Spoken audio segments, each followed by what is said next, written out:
यही काम करेंगे कि जब सत्ता पक्ष में नहीं है तब इस तरह के मुद्दों को आगे लेके चलेंगे, लेकिन जब सत्ता पक्ष में है हमारे चुनाव के भाषण कुछ और होंगे, लेकिन सत्ता पर आने पर ही अजीब विडंबना है कि मैंने आपके सत्ता का दो रूप देखा।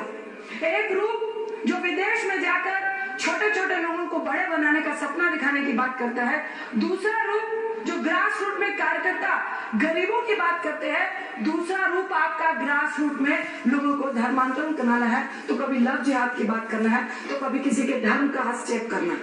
अभी स्वामी जी गुरु तेग बहादुर जी की बात कर रहे थे, 4 बेटे थे, गुरु गोविंद सिंह जी उनके बेटे थे, गुरु गोविंद सिंह जी के 4 बेटे थे, जिन्होंने 2 ने युद्ध में शहीदी दी, जिनको 2 को चिन्वा दिया गया, और किसने दिया यह आप सबको मालूम है?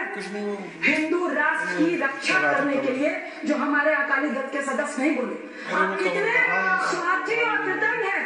औरंगजेब की बात तो आपने कह दी, औरंगजेब मुसलमान नहीं था, औरंगजेब एक अन्याय था। सुन लो भाई, शायद आप बुजुर्ग हैं लेकिन शायद हमको आपसे ज्यादा समझ हो गई। प्लीज औरंगजेब इधर बोलो। अन्याय था। गुरु गोविंद सिंह से प्रश्न किया गया कि क्या आप मुसलमानों के खिलाफ हो? उन्होंने कहा नहीं, जो भी कोई जबरदस्ती किसी का धर्म बदलने की कोशिश करता है उस अन्याय के खिलाफ मैं लड़ाई कर रहा हूँ। गुरु नानक देव जी ने जनेऊ का खंडन किया था, क्योंकि आज हिंदू धर्म में बहुत ज्यादा प्रोपेगेंडा है, और दूसरी तरफ उसी जनेऊ का पालन, उसकी रक्षा गुरु तेग बहादुर जी, गुरु गोविंद सिंह जी और उनके बच्चों ने की थी। आप कैसे हिंदू हैं जो प्लीज 30 सेकंड, सिर्फ आप उन लोगों को भूल गए, यदि वो ना होते तो आज पूरा हिंदुस्तान मुसलमान होता। मैं मुसलमान या हिंदू के खिलाफ नहीं हूँ, लेकिन आप कैसे कृतज्ञ हैं जो उस व्यक्ति को भूल गए, वो इस हिंदुस्तान के राष्ट्र की क्या रक्षा करेंगे जो अपनी रक्षा करने वालों को भूल जाते हैं।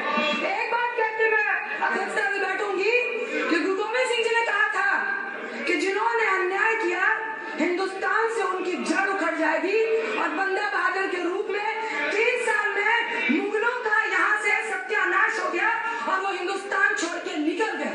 आप जिस तरह की राजनीति को पनपा रहे हो, मुझे विश्वास है हिंदुस्तान में 65% युवा है और इस तरह से धर्म की राजनीति पे गुमराह होने वाले नहीं है। हम आपको आगाह करते हैं कि बहुत जल्द अगर आपकी राजनीति की मंशा और आपका बायोलॉजी यही रहा तो बहुत जल्द आपकी जड़ें उखड़ने वाली है। एक हिंदुस्तान का नागरिक होने के नाते मैं आपको कहना चाहूंगी, एक शब्द पढ़कर मैं मुल्ला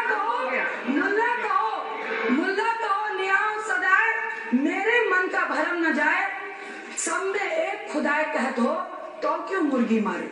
ईश्वर ने, मुल्ला ने, चाहे अल्लाह ने, चाहे खुदा ने, चाहे राम ने ये कहा था कि अगर एक मुर्गी भी मारते हो तो उसमें ईश्वर है। आप तो लोगों को मारने की बात कर रहे हो। जिस